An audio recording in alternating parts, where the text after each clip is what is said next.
और मैं आपको यह भी बताऊं कि जहां पर आज गृह मंत्री अमित शाह पहुंचे थे, जहां पर घटनास्थल पर यह हमला हुआ, जहां आतंकियों ने अंधाधुंध फायरिंग की, वहां से हमारी सहयोगी जीनत ने एक रिपोर्ट भेजी है। जरा इसे देखकर समझिए कि ये सर्च ऑपरेशन आतंकियों को पकड़ने के लिए किस तरह से वहां पर चलाया जा रहा है, क्योंकि जीनत ने एक पूरी रिपोर्ट भेजी है। जरा इस रिपोर्ट को देखिए, उसके बाद मैं आपको यह भी बताऊं कि इस वक्त क्या इनपुट हमारे पास आ रहा है आतंकियों को लेकर।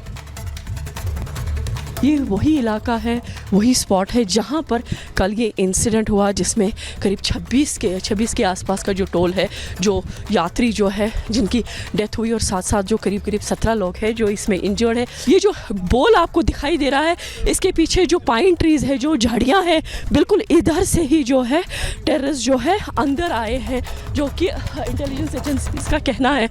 बिल्कुल अंदर आए हैं, चारों तरफ से घेरा है। एक आदमी उसमें से इस गेट के इस एंट्री पॉइंट पे खड़ा रहा ताकि कोई भी अंदर या कोई भी अंदर से बाहर ना निकले। तो एक तरह का जो है गेट उसने बंद कर दिया था, जो कि बताया जा रहा है। और उसके बाद जो है सेग्रीगेशन हुई थी। उसके बाद लोगों को अलग करके कई लोगों को पूछा गया कि इफ़ यू आर नॉट मुस्लिम, तो आप अगर आप मुस्लिम है तो कलिमा पढ़िए, अगर नहीं है तो फिर गोलियां, अंधाधुंध गोलियां चलाई गई। अभी जो है इस बोल का जो है इन्वेस्टिगेशन चल रहा है।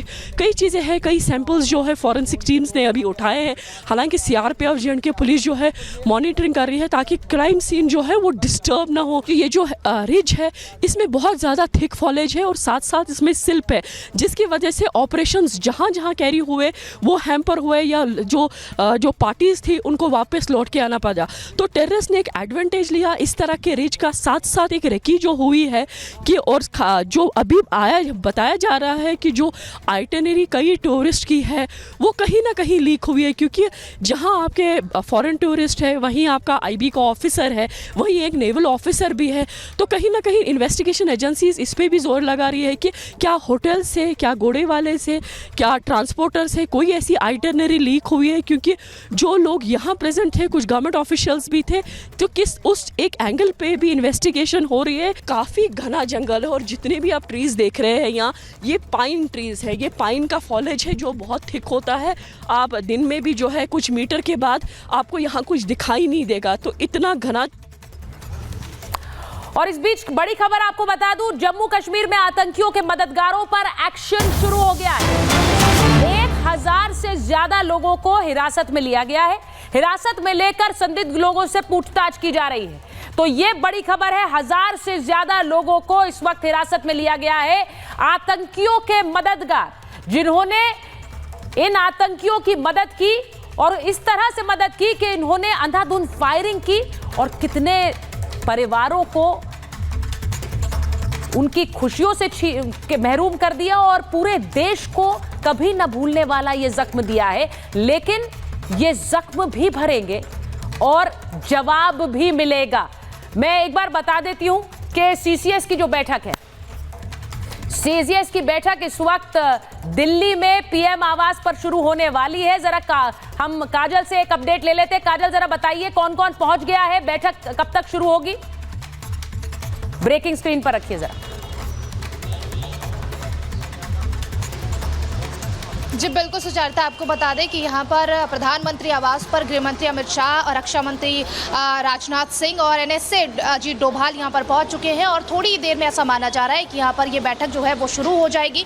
और कहीं ना कहीं जो आतंकवादियों के खिलाफ ये बड़ी जो बैठक है, और इसमें बड़े फैसले लिए जाएंगे। और ये जाहिर तौर पर ये संदेश दिया जाएगा कि ये नया भारत है, ये 2025 का भारत है, और इस तरीके का आतंकवाद यहाँ पर बर्दाश्त किसी भी सूरत में नहीं किया जाएगा। चाहे प्रधानमंत्री जैसे ही आज सुबह एयरपोर्ट पहुंचे हैं, सबसे पहले संक्षिप्त उन्होंने एक बैठक की है और उसके बाद लगातार बैठकों का दौर जारी है। रक्षा मंत्री की बात करें, गृह मंत्री अमित शाह की बात करें, वो भी लगातार बैठक कर रहे हैं। और गृह मंत्री अमित शाह यहाँ पर पहुंच चुके हैं। सबसे पहले प्रधानमंत्री को एक ब्रीफिंग देंगे, क्योंकि आज ही वो जो है कश्मीर से लौट कर आए हैं और वहाँ पर दौरा करके आए हैं। तो जाहिर तौर पर एक ब्रीफिंग देंगे और उसके बाद जो है इस पर एक बैठक होगी। और ऐसा माना जा रहा है कि कई ऐसे बड़े बड़े फैसले हैं जो इस बैठक में लिए जा सकते हैं और जाहिर तौर पर पाकिस्तान को एक संदेश दिया जाएगा, एक चेतावनी दी जाएगी कि ये नया भारत है और इस नए भारत में आतंकवाद की कोई जगह नहीं है और इस आतंकवाद को किसी भी सूरत में बर्दाश्त नहीं किया जाएगा। चाहे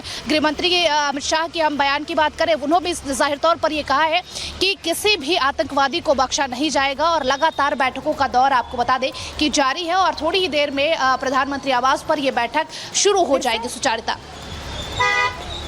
तो मैं ये बता दूं कि काजल इस वक्त सीसीएस की बैठक को कवर कर रही है। सीसीएस यानी कैबिनेट कमेटी ऑन सिक्योरिटी की ये बैठक है, बहुत महत्वपूर्ण है। मैं एक बार बताऊं कि मेरे साथ स्टूडियो में कर्नल शैलेंद्र सिंह आ गए हैं, all India anti terrorist front के अध्यक्ष एमएस बिट्टा साहब हमारे साथ जुड़ रहे हैं, हमारे साथ फॉर्मर एम्बेसडर दीपक वोहरा जुड़ रहे हैं।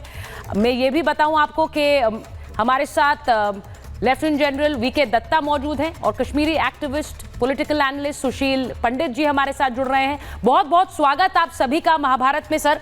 और मैं एक बार मैं बता दूं कि सीसीएस की बैठक शुरू हो चुकी है।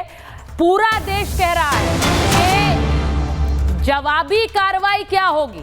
हर कोई पूछ रहा है कि कब देश ये कह पाएगा कि हमने उन आंसुओं का बदला ले लिया जो हमने आज लेफ्टिनेंट विनय नरवाल की पत्नी के चेहरे पर जो आंसू देखे, उनका जो गुस्सा भी देखा और उनका जो मर्म देखा, जो दर्द देखा, उसका जवाब कैसे मिलेगा, उसका हिसाब कैसे होगा। आज सवाल ये है क्योंकि जो तस्वीरें हम लगातार दिखा रहे हैं उन तस्वीरों में बहुत सारे सवाल हैं। मैं एक बार जरा बिट्टा साहब के साथ शुरुआत करना चाह रही हूं। बिट्टा साहब, हमने कितनी बार आतंकवाद का दंश झेला है, लेकिन इस बार सर सीधे हमला पहचान पर है और अगर हमारी पहचान पर हमला होगा तो दूसरे की पहचान मिटाने का मादा हम रखते हैं, ये बताना होगा।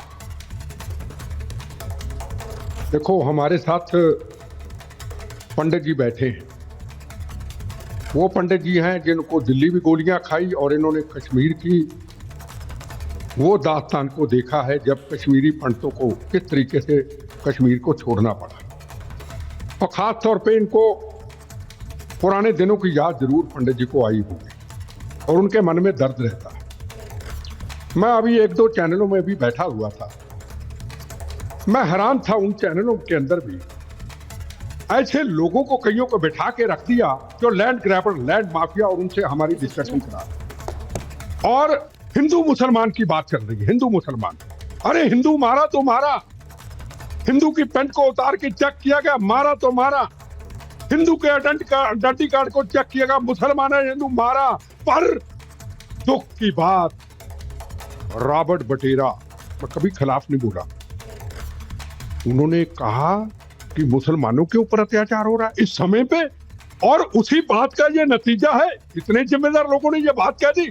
मैं हैरान, अभी किसी चैनल में सुन रहा था, मैं हैरान हूं इस चीज को लेके कि हिंदू बोले तू फिरका परस्त, बार बार कहता, हिंदू बोले तू नफरत फैलाने वाला, हिंदू बोले तू आरएसएस, हिंदू बोले तू बीजेपी।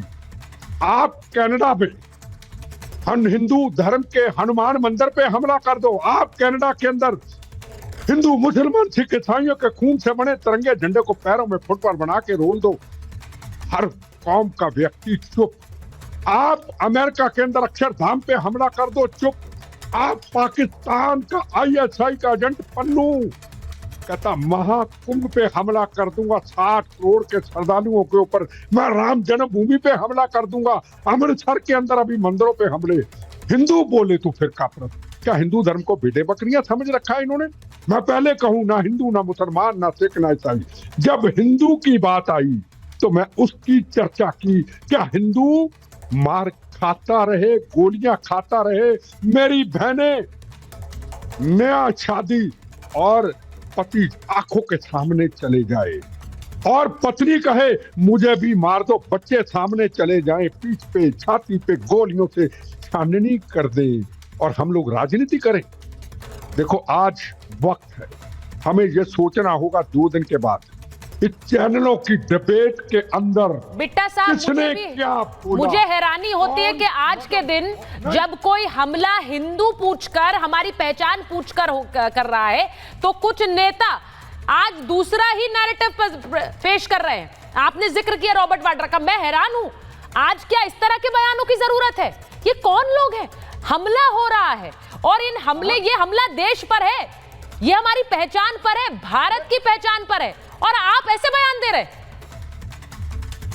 आप कश्मीर में देखिए, इमाम, वहां के इमाम कुछ दिन पहले कहा यहां बाहर के लोग आके गंदगी फैलाते हैं। अरे टूरिस्ट आते हैं, आपको पैसा मिलता है, आपका इकोनॉमिक बढ़ता है, आपके बच्चे आईपीएस बनेंगे, आपके बच्चे, आपके होटल चले, होटल खाली रहते थे, आज हमारा खाली पंजाब कर दिया खालिस्तानियों ने और कश्मीर चल गया।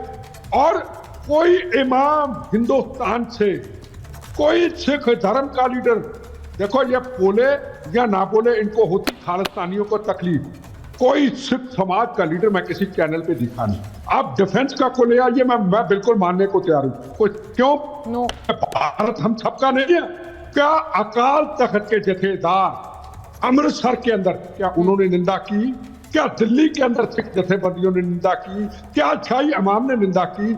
हम 4 दिनों के बाद हम चैनलों को देखेंगे, कौन सामने आया? हिंदू मार खाता रहे, हिंदू बांग्लादेश में मार खाए, हिंदू बंगाल में मार खाए, हिंदू कनाडा में मार खाए, हिंदू अमेरिका में मार खाए, हिंदू हर जगह पे मार खाए, और वो चुप, वो कहता कोई बात नहीं, हम नए भारत की तरफ चलते हैं। और आप रोज आके घुस करके गोलियां निशाना बनाते हो। देखो आज ये प्रदर्शन इनका कुछ नहीं, हम बड़े प्रदर्शन किए जिंदगी में, बड़े पाकिस्तान के बॉर्डरों पर लाखों की भीड़, हमें प्रदर्शनों की जरूरत नहीं, एक्शन की जरूरत है। आज एब्सोल्युटली जवाब एक ही पीओ।